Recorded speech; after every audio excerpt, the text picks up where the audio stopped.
Hello, ladies and gentle people. We're back in the squirrel room again. Waiting on the candle to fire up. Look, it says fire. It's firing. It's a candle fire. I'm looking at all these stickers that I forgot to give my babies. We gave the one the unicorns, and then they forgot to take the other one, so I'll have to mail them or something. The neatest stickers. Come on, fire. What's taking you so long? How y'all doing? Are you stitching? Are you stitching while you're listening? Or are you in the bed?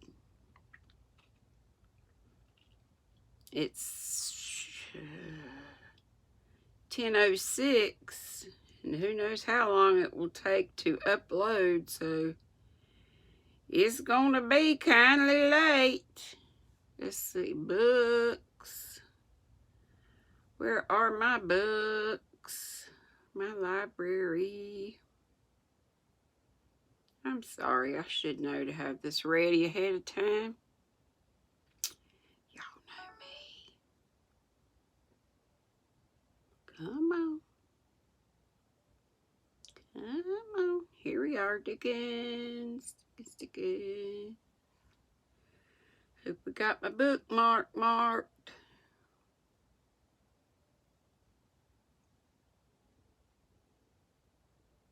Think. Yes, we are at the beginning of Stave 3. And we are at the second of the 3 spirits. And Michelle S. looked up that word that I didn't know last night. Now I can't remember what it was, so you'll have to go back and look. I should have. Let me look up, see if I can find it right quick. It was neggy or something like that. And she said it was a port wine, usually mixed with hot water. I guess it was where they were, you know, with old Fezziwig.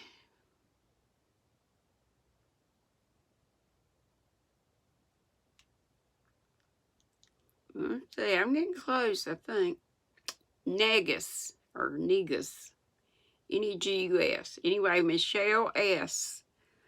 looked it up, and that's what she said it was. So thank you, Michelle. I was going to, and then I forgot. So thanks. Okay. Awakening in the middle of a prodigiously tough snore and sitting up in bed to get his thoughts together, Scrooge had no occasion to be told that the bell was again upon the stroke of 1. He felt that he was restored to consciousness in the right nick of time, for the especial purpose of holding a conference with the second messenger dispatched to him through Jacob Marley's intervention. But finding that he turned uncomfortably cold when he began to wonder which of his curtains this new spectre would draw back, he put them every one aside with his own hands, and lying down again established a sharp lookout all round the bed.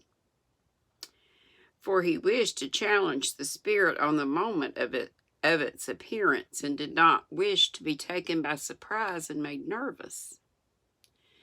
Gentlemen of the free and easy sort, who plume themselves on being acquainted with a move or two and being usually equal to the time of day, express the wide range of their capacity for adventure by observing that they are good for anything from pitch and toss to manslaughter, between which opposite extremes, no doubt, there lies a tolerably wide and comprehensive range of subjects. Without venturing for Scrooge quite as heartily as this, I don't mind calling on you to believe that he was ready for a good broad field of strange appearances, and that nothing between a baby and a rhinoceros would have astonished him very much. Now, being prepared for almost anything, he was not by any means prepared for nothing, and consequently, when the bell struck 1 and no shape appeared, he was taken with a violent fit of trembling. 5 minutes, 10 minutes, a quarter of an hour went by, yet nothing came. All this time he lay upon his bed, the very core and center of a blaze of ruddy light, which streamed upon it when the clock proclaimed the hour, and which, being only light, was more alarming than a dozen ghosts, as he was powerless to make out what it meant, or would be at, and was sometimes apprehensive that he might be at that very moment an interesting case of spontaneous combustion, without having the consolation of knowing it. At last, however, he began to think, as you or I would have thought at first, for it is always the person not in the predicament who knows what ought to have been done in it, and would unquestionably have done it too.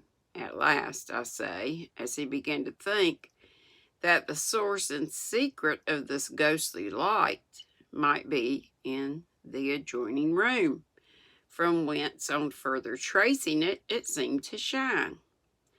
This idea taking full possession of his mind, he got up softly and shuffled in his slippers to the door.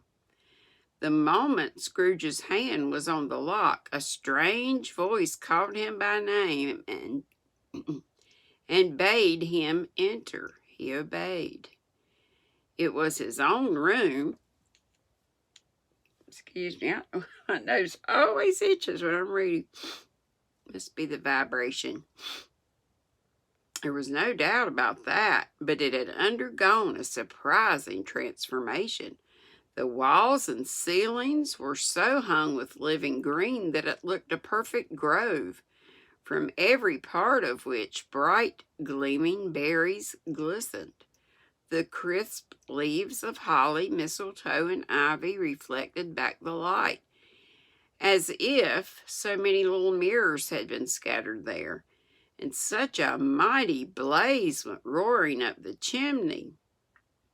And you know what small fires he usually has, the old miser, as that dull petrification of a hearth had never known in Scrooge's time, or Marley's, or for many and many a winter season gone. Heaped up on the floor to form a kind of throne were turkeys, geese, game, poultry, brawn, great joints of meat, suckling pigs, long wreaths of sausages, mince pies, plum puddings, barrels of oysters, red-hot chestnuts, cherry-cheeked apples, juicy oranges, luscious pears, immense 12th cakes. Here's another one, Michelle. 12th cakes, and seething bowls of punch that made the chamber dim with their delicious steam. In easy state upon this couch, where's my wiping rag, dabbing rag, there sat a jolly giant, glorious to see, who bore a glowing torch in shape not unlike Plenty's horn, and held it up high up to shed its light on Scrooge as he came peeping round the door. "Come in!" exclaimed the ghost. "Come in and know me better, man." Scrooge entered timidly and hung his head before the spirit. He was not the dogged Scrooge he had been, and though the spirit's eyes were clear and kind, he did not like to meet them. "I am the ghost of Christmas present," said the spirit. "Look upon me." Scrooge reverently did so. It was clothed in one simple green robe or mantle, bordered with white fur. Kind of looked like a Santa Claus, but green with white fur. This garment hung so loosely on the figure that its capacious breast was bare, as if disdaining to be warded or concealed by any artifice. Its feet, observable beneath the ample folds of the garment, were also bare, and on its head it wore no other covering than a holly wreath, set here and there with shining icicles. Its dark brown curls were long and free as its genial face, its sparkling eye, its open hand, its cheery voice, its unconstrained demeanor, and its joyful air. Girded round its middle was an antique scabbard, but no sword was in it, and the ancient sheath was eaten up with rust. "You have never seen the like of me before," exclaimed the spirit. "Never," Scrooge made answer to it. "Have never walked forth with the younger members of my family?" Meaning, for I am very young, my elder brothers born in these later years, pursued the phantom. "I don't think I have," said Scrooge. "I'm afraid I have not. Have you had many brothers, spirit?" "More than 1,800, said the ghost. "The years." "A tremendous family to provide for," muttered Scrooge. The ghost of Christmas present rose. "Spirit," said Scrooge submissively, "conduct me where you will. I went forth last night on compulsion, and I learned a lesson which is working now. Tonight, if you have aught to teach me, let me profit by it. Touch my robe." Scrooge did as he was told, and held it fast.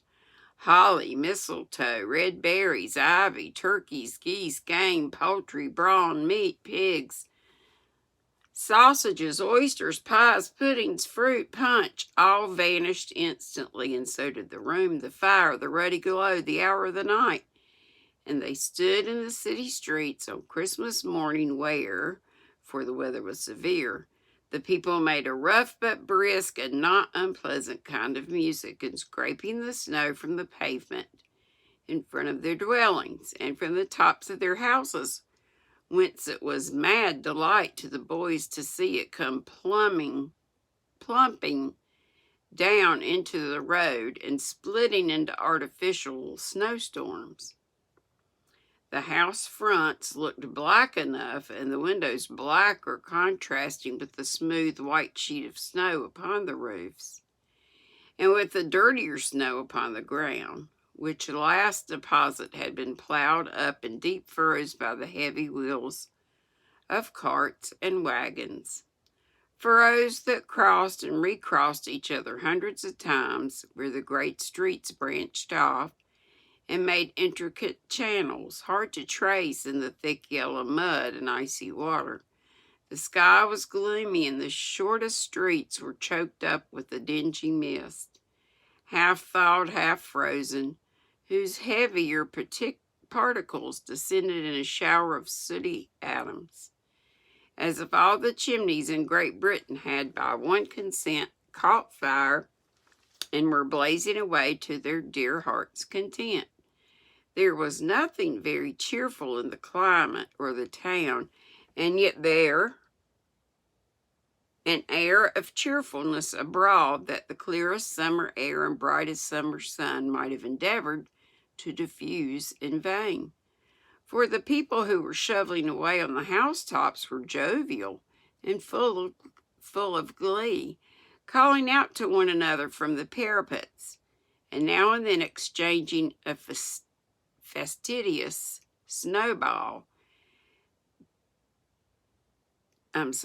facetious, facetious snowball, better-natured missile, far from many a wordy jest, laughing heartily if it went right, and not less heartily if it went wrong. The poulterers' shops were still half open. The fruiterers,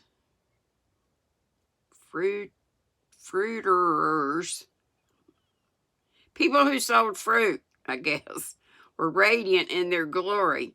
There were great round pot-bellied baskets of chestnuts, shaped like the waistcoats of jolly old gentlemen, lolling at the doors and tumbling out into the street in their apologetic opulence.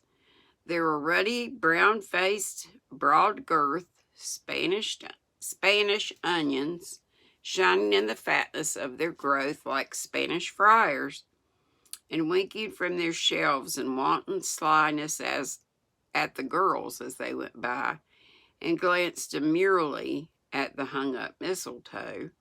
There were pears and apples clustered high in blooming pyramids. There were bunches of grapes made in the shopkeeper's benevolence to dangle from conspicuous hooks, that people's mouths might water gratis as they passed. There were piles of filberts, a kind of nut, mossy and brown, recalling in their fragrance ancient walks among the woods, and pleasant shufflings ankle-deep through withered leaves. There were Norfolk biffins. Here's another one for you. Norfolk biffins. And that's, both of those are capitalized. Squat and swarthy, setting off the yellow of the oranges and lemons. So I guess it's a type of vegetable or fruit.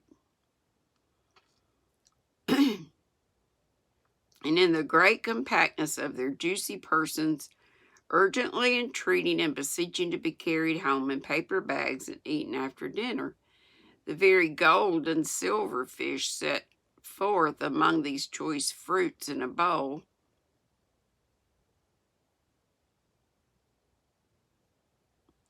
Though members of a dull and stagnant-blooded race appeared to know that there was something going on, and to a fish went gasping round and round their little world in slow and passionate excitement. The grocers, oh, the grocers, nearly closed, with perhaps 2 shutters down or 1, but through those gaps such glimpses. It was not alone that the scales descended on the counter made a merry sound, or that the twine and roller parted company so briskly, or that the canisters were rattled up and down like juggling tricks, or even that the blended scents of tea and coffee were so grateful to the nose, or even that the raisins were so plentiful and rare, the almonds so extremely white, the sticks of cinnamon so long and straight, the other spices, so delicious, the candied fruits so caked and spotted with molten sugar as to make the coldest lookers-on feel faint and subsequently bilious. Nor was it that the figs were moist and pulpy, or that the French plums blushed in modest tartness from their highly decorated boxes, or that everything was good to eat in its Christmas dress, but the customers were also hurried and so eager in the hopeful promise of the day that they tumbled up against each other at the door, crashing their wicker baskets wildly, and left their purchases upon the counter, and came running back to fetch them, and committed hundreds of the like mistakes in the best humor possible, while the grocer and the people were so frank and fresh that their polished hearts, with which they fastened their aprons behind, might have been their own, worn outside for general inspection and for Christmas dolls to peck at if they chose. But soon the steeples called good people all to church and chapel, and away they came, flocking through the streets in their best clothes and with their gayest faces, and at the same time there emerged from scores of by-streets, lanes, and nameless turnings innumerable people carrying their dinners to the bakers' shops. The sight of these poor revelers appeared to interest the spirit very much, for he stood with Scrooge beside him in a baker's doorway, and taking off the covers as their bearers passed, sprinkled incense on their dinners from his torch, and it was a very uncommon kind of torch, for once or twice, when there were angry words between some dinner carriers who had jostled each other, he shed a few drops of water on them from it, and their good humor was restored directly. for they said it was a shame to quarrel upon Christmas Day, and so it was. God love it, so it was. In time the bells ceased, and the bakers were shut up, and yet there was a genial shadowing forth of all these dinners and the progress of their cooking in the thawed blotch of wet above each baker's oven, where the pavement smoked as if its stones were cooking too. Is there a particular flavor in what you sprinkle from your torch? Asked Scrooge. There is, my own. Would it apply to any kind of dinner on this day? Asked Scrooge. To any kindly given. To a poor one most. Why to a poor one most? Asked Scrooge. Because it needs it most. Spirit, said Scrooge after a moment's thought, I wonder you, of all the beings in the many worlds about us, should desire to cramp these people's opportunities of innocent enjoyment. I, cried the Spirit, you would deprive them of their means of dining every seventh day, often the only day on which they can be said to dine at all, said Scrooge, wouldn't you? I? Cried the Spirit. You seek to close these places on the seventh day, said Scrooge, and it comes to the same thing. I seek, exclaimed the Spirit. Forgive me if I'm wrong. It has been done in your name, or at least in that of your family, said Scrooge.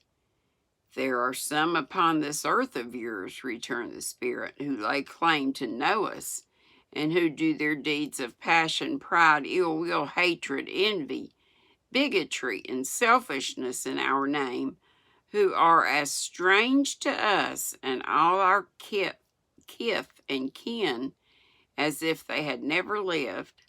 Remember that, and charge their doings on themselves, not us.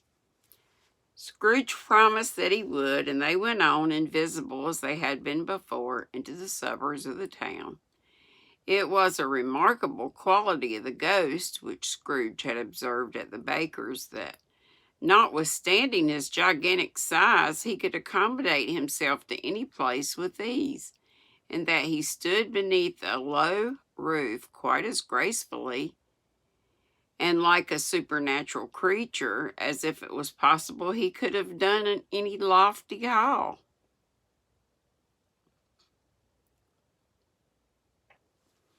And perhaps it was the pleasure of the good spirit. It was the pleasure the good spirit had in showing off this power of his, or else it was his own kind, generous, hearty nature and his sympathy with all poor men that led him straight to Scrooge's clerks. For there he went, and took Scrooge with him, holding to his robe, and on the threshold of the door the Spirit smiled and stopped to bless Bob Cratchit's dwelling with the sprinkling of the torch. Think of that! Bob had but 15 bob a week himself. He pocketed on Saturdays but 15 copies of his Christian name, and yet the ghost of Christmas present blessed his 4-roomed house. Then up rose Mrs. Cratchit, Cratchit's wife, dressed out but poorly in a twice-turned gown, but brave in ribbons which are cheap and made a goodly show for 6 pence. And she laid the cloth, assisted by Belinda Cratchit, second of her daughters, also brave in ribbons, while Master Peter Cratchit plunged a fork into the saucepan of potatoes, and getting the corners of his monstrous shirt collar, Bob's private property, conferred upon his son and heir in honor of the day, into his mouth, rejoiced to find himself so gallantly attired, and yearned to show his linen in the fashionable parks. And now 2 smaller Cratchits, boy and girl, came tearing in, screaming that outside the baker's they had smelt the goose and known it for their own, and basking in luxurious thoughts of sage and onion, Oh, get off of there. Get off. Okay, there we go. Sorry. These young Cratchits danced around the table and exalted Master Peter Cratchit to the skies, while he, not proud, although his collars nearly choked him, blew the fire until the slow potatoes, bubbling up, knocked loudly at the saucepan lid to be let out and peeled. "What has ever got your precious father, then?" said Mrs. Cratchit, "and your brother, Tiny Tim? And Martha warn't as late last Christmas Day by half an hour." "Here's Martha, mother," said a girl, appearing as she spoke. "Here's Martha, mother," cried the two young Cratchits. "Hurrah! There's such a goose, Martha." "Why, bless your heart alive, my dear, how late you are," said Mrs. Cratchit, kissing her a dozen times and taking off her shawl and bonnet for her with officious zeal. "We'd a deal of work to finish up last night," replied the girl, "and had to clear away this morning, mother." "Well, never mind, so long as you come," said Mrs. Cratchit. "Sit ye down before the fire, my dear, and have a warm. Lord bless ye." "No, no, there's father coming," cried the two young Cratchits, who were everywhere at once. "Hide, Martha, hide." So Martha hid herself, and in came little Bob. The father, with at least 3 feet of comforter exclusive of the fringe hanging down before him, in his threadbare clothes, darned up and brushed to look seasonable, and Tiny Tim upon his shoulder. Alas, for Tiny Tim, he bore a little crutch, and had his limbs supported by an iron frame. "Why, where's our Martha?" cried Bob Cratchit, looking around. "Not coming," said Mrs. Cratchit. "Not coming," said Bob, with a sudden declension in his high spirits, for he had been Tim's blood horse all the way from church, and had come home rampant. "Not coming upon Christmas Day?" Martha didn't like to see him disappointed, if it were only in joke. So she came out prematurely from behind the closet door and ran into his arms, while the two young Cratchits hustled Tiny Tim and bore him off into the wash house, that he might hear the pudding singing in the copper. I always liked that. "Come hear the singing in the copper." "And how did little Tim behave?" asked Mrs. Cratchit, when she had rallied Bob on his credulity,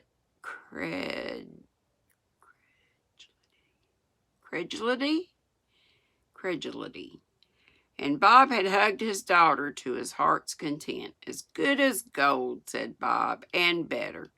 Somehow he gets thoughtful, sitting by himself so much, and thinks the strangest things you ever heard. He told me, coming home, that he hoped the people saw him in church because he was a cripple, and it might be pleasant to them to remember upon Christmas Day who made lame beggars walk, and blind men see." Bob's voice was tremulous when he told them this, and trembled more when he said that Tiny Tim was growing strong and hearty, because they knew he wasn't. His active little crutch was heard upon the floor, and back came Tiny Tim before another word was spoken, escorted by his brother and sister to the stool before the fire.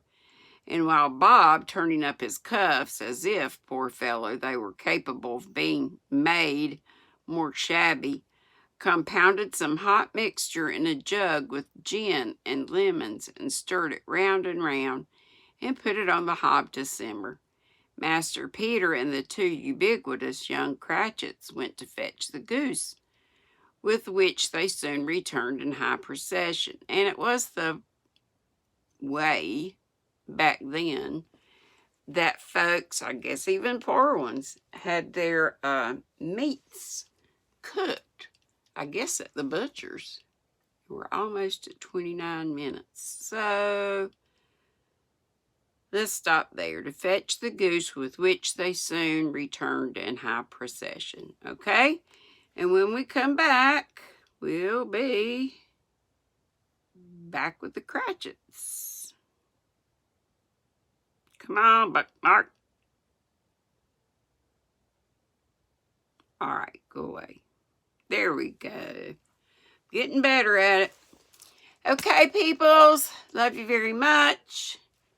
Hey, and love to the family, and love to all you folks out there. And love each other. And be sweet. And don't be ugly.